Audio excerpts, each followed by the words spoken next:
Dari Gunung Karmel, Palestina menuju ke Flores, Nusa Bunga. Setelah menjadi provinsi tersendiri dan berkarya lebih dari 80 tahun di Indonesia, maka hari ini, tepat di Hari Raya Kabar Sukacita, Prior Jenderal Ordo Karmel di Roma menunjuk Pater Marcelinus Barus sebagai Provinsial Ordo Karmel Provinsi Indonesia Timur. Dengan pengumuman ini, maka resmilah terbentuk Provinsi Ordo Karmel yang baru di Indonesia. Bersama Pater Marcel Barus sebagai provinsial pertama ditunjuk pula Dewan Konsiliarius, yaitu Pater Dominikus Dinong, Pater Ferdinandus Tai, Pater Aloysius Roja, dan Pater Innocentius Ino Okarm. Perayaan Ekaristi peresmian provinsi dilaksanakan hari ini di Kota Malang, Jawa Timur, tempat biara pusat Provinsi Induk. Dari Gunung Karmel, Palestina, Ordo Karmel berkembang sampai ke Pulau Flores, Nusa Bunga. Inilah perjalanan singkatnya. Siapa sebenarnya pendiri Ordo Karmel? Para saudara, Kapela Stella Maris yang menjadi kapela pertama bisa menjadi titik awal untuk membaca sejarah Ordo Karmel. Karena di dalamnya banyak terdapat simbol-simbol yang menerangkan tentang sejarah, termasuk membaca wajah siapa yang berada di dalam bingkai sebagai pendiri Ordo Karmel. Inilah perjalanan kita menuju Gunung Karmel. Sebelum sampai di Gunung Karmel, kita akan melewati sebuah kota bernama Haifa. Kota ini memiliki sejarah panjang yang kaya dan menjadi salah satu kota yang paling penting dalam sejarah dan budaya. Kota ini menjadi rumah bagi beragam etnis dan agama, termasuk populasi Yahudi, Arab, Kristen, Bukhari, dan lain-lain. Kota Haifa juga dikenal sebagai pusat industri dan teknologi. Universitas Teknion Israel, salah satu universitas teknologi terkemuka di dunia, terletak di Haifa. Selain itu, kota ini juga memiliki pelabuhan yang sibuk, industri kimia, perusahaan teknologi, dan layanan terkait pelabuhan yang penting untuk perekonomian Israel. Kota Haifa terletak di pesisir barat Laut Israel. Letaknya sangat strategis karena berada di Teluk Haifa dan dikelilingi oleh pegunungan, termasuk rangkaian Gunung Karmel. Karmel adalah gabungan dua kata, yaitu Karm dan El. Karm artinya kebun anggur dan El artinya Tuhan, Elohim. Jarak antara Gunung Karmel dan Yerusalem sekitar 90 km atau 56 mil jika diukur dalam garis lurus. Perjalanan dari Yerusalem ke Gunung Karmel biasanya dapat memakan waktu sekitar 1,5 jam hingga 2 jam tergantung pada kondisi jalan dan lalu lintas. Ini saya sekarang berada di puncak Gunung Karmel. Ketinggian Gunung Karmel diperkirakan 550 di atas permukaan laut. Kita akan menuju Gereja Stella Maris yang merupakan gereja paling bersejarah dalam kehidupan eremitis atau pertapa Karmelit. Gereja Stella Maris juga dikenal sebagai Basilika Bunda Maria dari Gunung Karmel. Gereja ini adalah salah satu tempat suci yang paling penting bagi gereja Katolik, terutama tradisi eremitis atau pertapaan. Gereja Stella Maris dibangun di atas situs yang diyakini sebagai gua tempat Nabi Elia tinggal.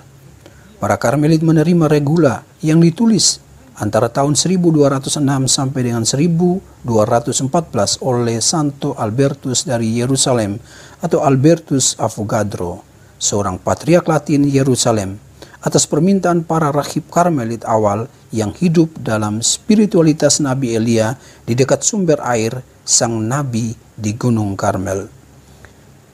Sekarang saya ajak kita untuk melihat dari dekat Gereja Stella Maris. Pada 2 lembar pintu gerbangnya, kita akan menemukan 2 tokoh inspirator para Karmelit, Elia dan Bunda Maria, yang merujuk pada simbol bintang utama, yaitu Kristus. Bagian kanan adalah Nabi Elia dengan pedang apinya, mengingatkan kita pada peristiwa korban suci dan palsu antara monoteisme dan politeisme, ketika Allah yang benar menjawab doa Elia antara kebenaran politeisme dan monoteisme di tanah Israel.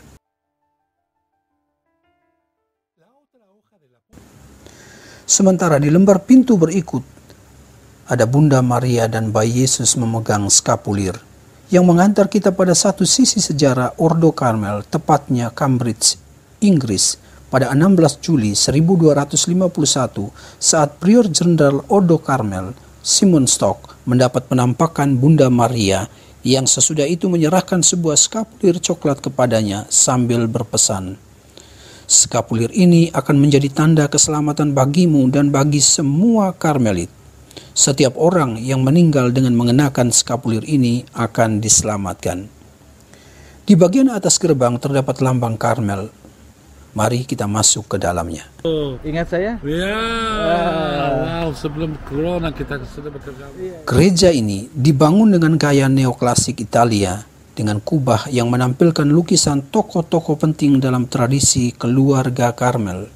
Dilukis oleh seorang Karmelit yang berasal dari Malta, Luigi Poggi, pada tahun 1924 sampai dengan 1928.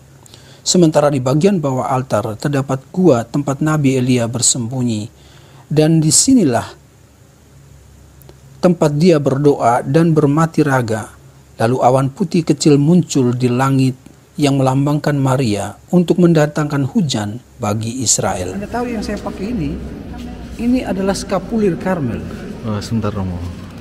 Ini skapulir Karmel. Sekitar abad ke-12, orang-orang Eropa pergi ke Palestina untuk berziarah dan mewujudkan pertobatan. Banyak peziarah itu singgah di Gunung Karmel untuk mengagumi keindahan dan mengenang karya para nabi. Mereka tinggal di sekitar sumber yang disebut sumber Elia. Elia dipandang sebagai bapa inspirator hidup para pertapa yang memilih hidup kontemplatif dalam kesendirian dan kesunyian. Sesuai permohonan mereka, Santo Albertus, Uskup Yerusalem, membuat suatu peraturan hidup bagi para pertapa Karmelit tahun 1214. Peraturan itu berkembang menjadi regula Karmel sampai sekarang ini. Devosi kepada Maria juga mendapat tempat istimewa dalam hidup para Karmelit.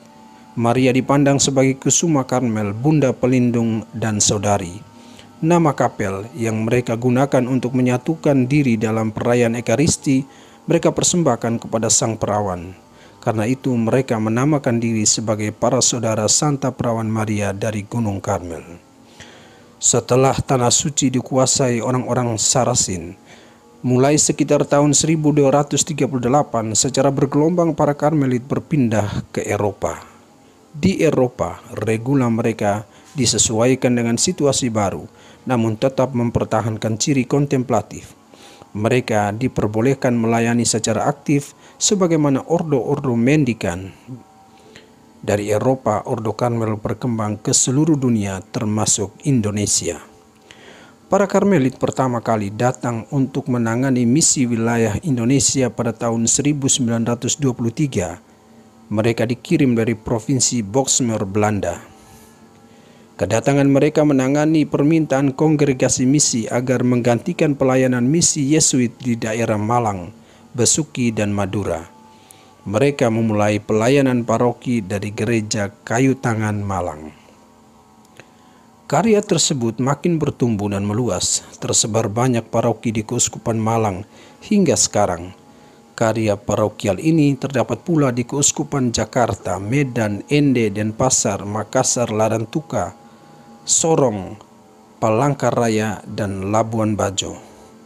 Demikianlah benih awal Provinsi Indonesia Timur dimulai dari paroki Mauloo Keuskupan Maumere tanggal 4 Oktober 1969 dengan 3 perintis awal, Pastor Widodo, Pastor Sarjono, dan Pastor Yakobus Suraji Okarm. Akhirnya, selamat dan profisiat buat Pater Marcel Barus dan dewannya. Tuhan memberkati.